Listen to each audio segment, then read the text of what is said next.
The film begins at Simeon Research Hospital in the year 1993 with Dr. Weaver discussing an abnormal patient named Gabriel. Gabriel is an exceptional patient with abilities like strength and speed. Before she can finish speaking, she senses something strange happening in the hospital. A nurse informs her that Gabriel has entered a state of agitation, managed to steal his file, and wants to return home. Dr. Weaver immediately alerts security, insisting that Gabriel needs to be sedated immediately because his abilities have increased, and he can control all the machines around him. The security team attempts to sedate him, but Gabriel breaks the arm of one of the guards. Dr. Weaver takes the tranquilizer gun and shoots him, allowing them to regain control. Through the radio, which Gabriel is controlling, he warns them that he will kill everyone. However, the sedative takes effect, and he calms down. Dr. Weaver then sees all the people Gabriel has killed and tells her team that it's time to remove the malignant tumor. The scene then shifts to the present, where Maddie is coming home from work, exhausted due to her pregnancy. Her husband, Derek, is at home, and it is clear that he treats her harshly because Maddie has had multiple miscarriages and he blames her. They argue to the point where he slams her head against the wall in anger. He rushes to the kitchen to get her some ice, and as soon as he leaves the room, Maddie locks the door behind him to be alone. She falls asleep in her room until nighttime when Derek, who had been sleeping on the couch, wakes up to a noise coming from the kitchen.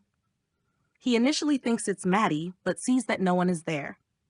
Suddenly, the blender turns on by itself, and Derek rushes to the kitchen to turn it off. Then the refrigerator door opens on its own, leaving Derek confused. As soon as he closes the refrigerator, the TV turns on by itself. Derek runs towards the TV and sees a figure sitting in front of it, rapidly changing channels. Afterward, the figure turns off the TV and the room goes dark. When Derek turns on the living room light, he finds no one there. He approaches the couch and notices that someone had just been sitting there. When he looks towards the kitchen again, he sees a dark figure standing behind him. The figure attacks Derek and kills him. At the same time, Maddie wakes up, gets out of bed, and finds blood on her pillow, noticing that the wound on her head hasn't healed yet. She calls out for Derek, but finds him dead on the floor with his neck broken. Suddenly, the dark figure appears in front of her and charges towards her. Maddie tries to escape the house, but the figure locks the door, preventing her from leaving. She runs to her room and tries to lock herself in, but the door is broken down. Maddie is thrown and loses consciousness. The neighbors, hearing her screams, call the police. The investigation is led by Detective Kakoa and Detective Ridge. They find no evidence of a break-in. Maddie is taken to the hospital, and Dr. Winnie, the forensic doctor, tells them that the incident is unusual because the way Derek died is so extreme that it couldn't have happened in a home. It would require something like a severe car accident to result in the injuries he sustained. Kakoa examines the body and understands what Dr. Winnie means. Meanwhile, Maddie is in the hospital with her sister, Sydney, by her side. Maddie explains that someone broke into their house, killed Derek, and attacked her until she passed out, and that it was the neighbors who called the police and saved her. Maddie expresses that her main concern was saving herself for the sake of her unborn child, but she realizes that she has miscarried due to the trauma and has lost her baby. She begins to cry and scream in despair. 2 days later, Detective Kakoa visits Maddie to ask about what happened, but she is in a state of depression and shock, unable to respond. Sydney tells Kakoa that Maddie has been in this condition since the miscarriage. Kakoa agrees, understanding her state, as he learned from the doctor that Maddie has had 3 miscarriages in the last 2 years.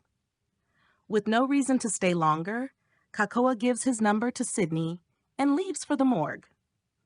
Detective Ridge tells him that the handprints on Derek's neck were inverted, as if someone was hanging from the ceiling when they grabbed him and killed him. She also reveals that after interviewing the neighbors, she learned that Derek had been treating Maddie poorly and abusing her, which could be a motive for Maddie to kill him in such a brutal manner. 2 weeks pass, and Maddie returns to her home. One night, she notices that the streetlight in front of her house is flickering. She goes outside to check on it and sees the light go out completely, revealing a dark figure staring at her. As soon as the light flickers back on, the figure disappears. Frightened, she rushes back into the house, locking the doors and windows, but when she reaches the back door, she finds it open. She begins hearing noises inside the house, and suddenly, the front door opens on its own. Terrified, Maddie runs to her room on the second floor and locks herself in until the next morning, trying to secure herself as much as possible. Her sister Sydney comes to check on her, but can't get in because of the new locks Maddie has installed.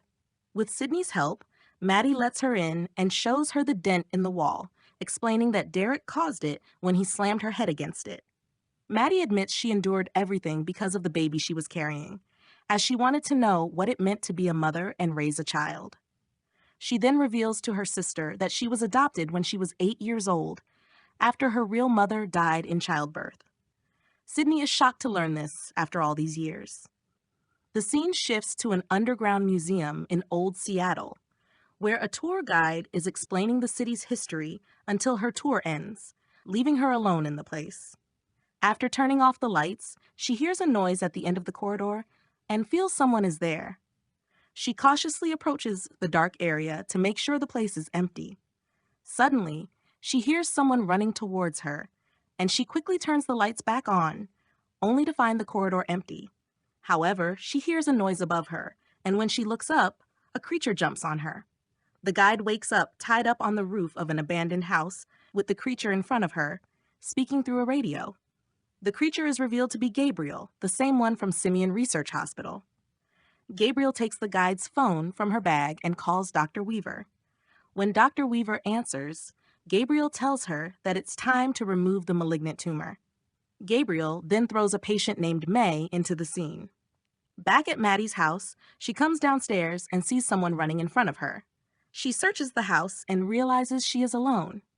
She tries to put some clothes in the washing machine, but suddenly sees Dr. Weaver's reflection in the washing machine's glass door, screaming. Maddie recoils in shock and sits on the floor until she feels her hand stuck to the ground, unable to move. She then witnesses Gabriel attacking Dr. Weaver, slamming her head against the floor. The surroundings change, and Maddie finds herself in Weaver's house, watching Gabriel beat her. Dr. Weaver tries to escape but is eventually killed by Gabriel. Maddie witnesses all of this, as if she were there, but then screams and finds herself back on the floor of her own home, with the morning light shining in. She touches her head and finds that the wound from Derek's assault is still bleeding. Meanwhile, Dr. Weaver is indeed found dead in her home, and her housekeeper reports the murder to the police. Detectives Kakoa and Ridge arrive to investigate the crime. Dr. Winnie, the forensic doctor, tells them that the same person who killed Derek is responsible for this murder because of the brutality involved. Dr. Weaver was killed by being struck with the base of her award, and the knife-shaped top part of the award is missing.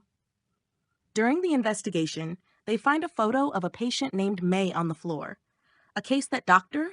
Weaver had handled as part of her pediatric corrective surgery specialization.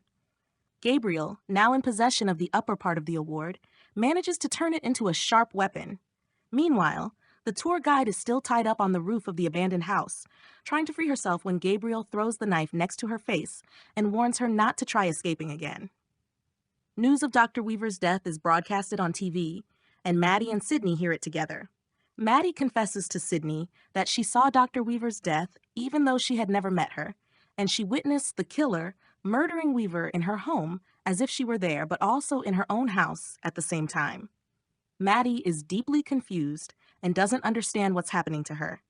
Detective Kakoa gathers all the patient files that Dr. Weaver had and studies them. He gives a picture of the young patient found on Weaver's floor to his colleague, asking him to age the image to see what the person might look like at 30 years old. The scene shifts to Dr. Victor, Dr. Weaver's assistant, who was with her during Gabriel's surgery. Dr. Victor is on the phone with his colleague, Dr. John, when suddenly the line cuts out. He notices that the window in his bedroom is open and there is water leading to the dressing room. He walks towards the dark room and turns on the light, only to find Gabriel standing behind him, who then quickly disappears. Victor goes to bed, and at the same time, Maddie is asleep in her home. When she opens her eyes, she sees Victor lying next to her, and she starts screaming, but he doesn't hear her. The room around her begins to change, and it feels like she is in Victor's house. Gabriel then appears, sitting on top of Victor in a strange position, and begins stabbing him. Maddie screams until Gabriel looks at her with a terrifying expression, and she wakes up in shock, screaming. It's morning by now, and Sydney rushes to her, telling her that her head is bleeding again. Maddie insists that what happened wasn't a dream, it was real. And that's where we'll pause for now. To watch the second part, just click on the link in the description below.